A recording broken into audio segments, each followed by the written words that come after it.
I never thought I'd be writing here. I always read posts like this and thought, damn, that's rough, but that'll never be me. I thought my life was solid. My marriage was unshakable, my future mapped out. But here I am, typing on a random Tuesday night because the people closest to me turned my world inside out. I, 34M, married my wife Hannah, 32F, 5 years ago. To this day, I can still picture the first time I saw her. We met through mutual friends at a wedding. She was standing near the bar, wearing this navy blue dress that looked like it was made just for her. She had this laugh that carried over the crowd, not obnoxious, but magnetic. I don't know if I believe in love at first sight, but if there's such a thing as gravity pulling you towards someone, that's what it felt like. We started dating soon after. She was sweet, ambitious, funny, and she challenged me in ways I didn't even know I needed. We balanced each other. I was the calm one, she was the firecracker. I was the planner, she was spontaneous. Our friends used to joke that we were the perfect cliché, opposites that fit together like puzzle pieces. Fast forward a few years and I proposed on a trip to Italy. She cried, said yes before I even finished asking, and we started what I thought would be the rest of our lives. Marriage was good. Not always easy, no marriage is, but it was ours. We both worked hard at our jobs, saved for a house, adopted a dog, and started building what felt like a solid life. We had our routines: Friday night takeout, Sunday morning pancakes, spontaneous road trips when we could. It felt real, grounded, like we weren't just in love, but also in partnership. Naturally, the next step was kids. We talked about it for years. Hannah had always wanted to be a mom. I wasn't in a rush early on, but the more I pictured it, the more I wanted it too. The idea of little feet running through the house, bedtime stories, family holidays, it felt like the next chapter. At first, though, trying for kids didn't go smoothly. We spent a year not preventing without results. I started worrying maybe it was me. We saw doctors, ran some tests, but nothing conclusive came back. "Keep trying," they said. So we did. But the stress started creeping into our intimacy. What used to be fun became scheduled. Calendars, ovulation apps, timed sex, it sucked the joy out of it. That's when I noticed the first cracks. Hannah started pulling away in little ways. She was always tired, always working late, always distracted. When I'd try to plan something fun, she'd brush it off, saying she didn't have the energy. She still said she loved me, still kissed me goodbye in the mornings, but something felt distant. I chalked it up to stress. She was climbing the ladder at her marketing firm, putting in insane hours. I tried to be supportive. I cooked more, handled errands, gave her space when she needed it, but at night, when she turned away from me in bed, staring at her phone until she fell asleep, a voice in my head whispered, "Something's wrong." Then came the pregnancy announcement. I remember that day vividly. She came home from work, her eyes shining in a way I hadn't seen in months. She held up a little white stick with 2 pink lines and said, "We're going to be parents." My heart exploded. I lifted her off the ground, spun her around, kissed her until she laughed. For weeks after, I was on cloud 9. I told my parents, my friends, even random coworkers. I started looking up baby names, researching cribs, making lists of all the things we'd need. But beneath the excitement, something gnawed at me. The timing didn't add up. We hadn't been intimate in what felt like forever. Not around the time she would have conceived, at least. Our schedules had been off, and the last time I remember us being together was weeks earlier than what would have lined up. I told myself I was overthinking, that I was bad at remembering dates, that stress had warped my memory. Besides, she was glowing, happier than I'd seen her in ages. This was what we wanted, wasn't it? Still, little things bothered me. When I suggested coming with her to doctor's appointments, she said it wasn't necessary, that they were just routine. When I asked about the due date, she gave me vague answers like, sometime in late spring. I thought it was odd, but she brushed it off with a laugh, saying, "You'll know everything soon enough, Dad." Her phone became practically glued to her hand. Late-night texts, sudden smiles she tried to hide. Once when I asked who she was talking to, she said, "Just work stuff," and quickly changed the subject. One night I woke up around 2 a.m. and found her in the living room whispering on the phone. When she noticed me, she jumped like a guilty teenager. "Can't sleep," she said, "was just scrolling." But the way her face paled told me it wasn't scrolling. The more I tried to push down my suspicions, the heavier they became. It wasn't just my imagination anymore. There were too many little things adding up. And yet I kept quiet. Because who wants to be the paranoid husband accusing his pregnant wife of something unthinkable? Who wants to admit that maybe the child you've been dreaming of isn't even your own? I told myself to wait, to trust her, to be patient. But patience only works when the truth is staring you in the face. And deep down, I already knew. This wasn't going to end the way I thought it would.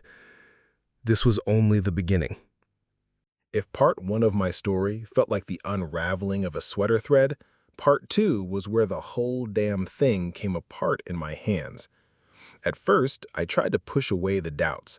Every time my brain whispered, "The timing doesn't make sense," or "Why won't she let you come to the appointments?"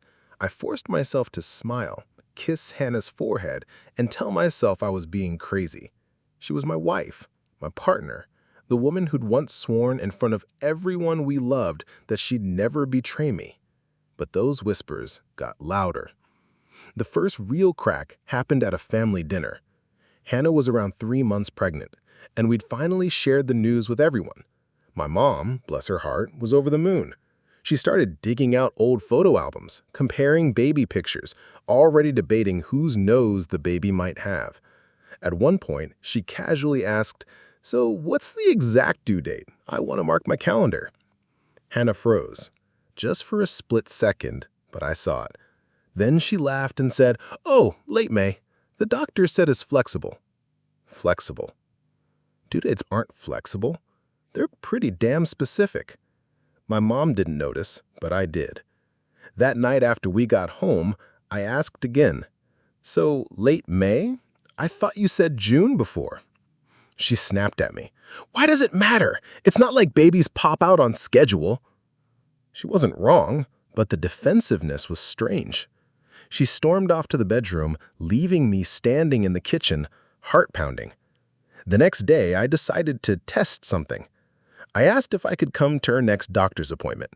"Just to hear the heartbeat," I said, pretending I was excited. She hesitated, then plastered on the smile, "Of course, Ronnie, next time."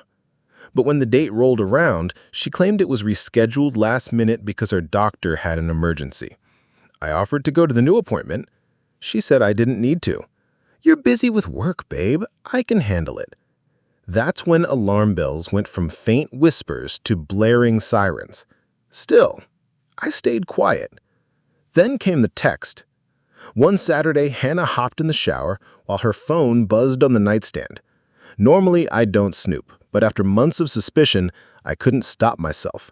I glanced at the screen. The message preview read, "I can't wait to meet him. He's going to be perfect." The contact name? Just a first name I didn't recognize. Ethan. My blood went cold. Before I could unlock the phone, she grabbed it, dripping wet from the shower, eyes wide like she'd caught me holding a gun. "What are you doing?" she demanded. I stammered something about it buzzing and me just checking if it was work. She glared at me, clutching the phone like it was her lifeline. We fought that night. She accused me of not trusting her. I accused her of hiding things. She cried, screamed, then locked herself in the guest room. That's when I knew I needed proof. I spent the next few weeks quietly gathering what I could. Little things, late-night Uber receipts she forgot to delete, odd charges on her credit card, half excuses about working late on nights I knew her office was closed. Every breadcrumb pointed to the same conclusion. She wasn't just lying, she was lying big. And then came the nail in the coffin. The baby itself. By now, Hannah was visibly pregnant. We'd started telling more friends, planning the nursery. I smiled through gritted teeth, clapping along, playing the part of the excited dad-to-be. Inside, I was screaming. Finally, I did what I swore I'd never do. I bought a DNA paternity test. I told Hannah it was routine, something my doctor suggested, just in case. She resisted, of course, said it was insulting, unnecessary, that it was letting my paranoia get the best of me. But I insisted. I don't know if it was guilt, exhaustion, or just the realization that she couldn't fight me forever, but eventually she agreed. Waiting for the results was the longest week of my life. I barely ate, barely slept. I'd sit at my desk at work staring at spreadsheets while my mind spun in circles. What if I'm wrong? What if I'm right? What if I'm about to blow up my entire marriage over nothing? The email came on a Wednesday afternoon. My hand shook so hard I could barely click it open. The words were simple, clinical, cold. Probability of paternity, 0%. Zero. Not unlikely, not inconclusive, 0. I wasn't the father. I sat there in my office staring at those words until the letters blurred. My coworkers probably thought I was zoning out. In reality, I felt like someone had reached into my chest and ripped out everything I believed in. When I got home that night, Hannah was on the couch, scrolling her phone. I dropped the printed results on the coffee table. She looked at them, read them, went pale. Then she whispered, "You weren't supposed to do this." Not, "It's wrong." Not, "It's a mistake." Not, "I can explain." Just, "You weren't supposed to do this." That was it. That was the moment my marriage ended, even if I hadn't said the words yet. I asked her as calmly as I could, "Who's the father?" She cried. She begged, said it was a mistake, a stupid fling, that she never meant for it to go this far, that she loved me, not him, that we could raise the baby together and no one would ever have to know. Her tears didn't move me. Her excuses didn't move me. All I could think was, you tried to make me raise another man's child. You looked me in the eye every day, called me dad, and let me believe a lie. I told her to pack a bag and leave. She screamed, begged, clutched at my shirt. "Don't throw us away, please. You're my husband." But she wasn't my wife anymore. Not really.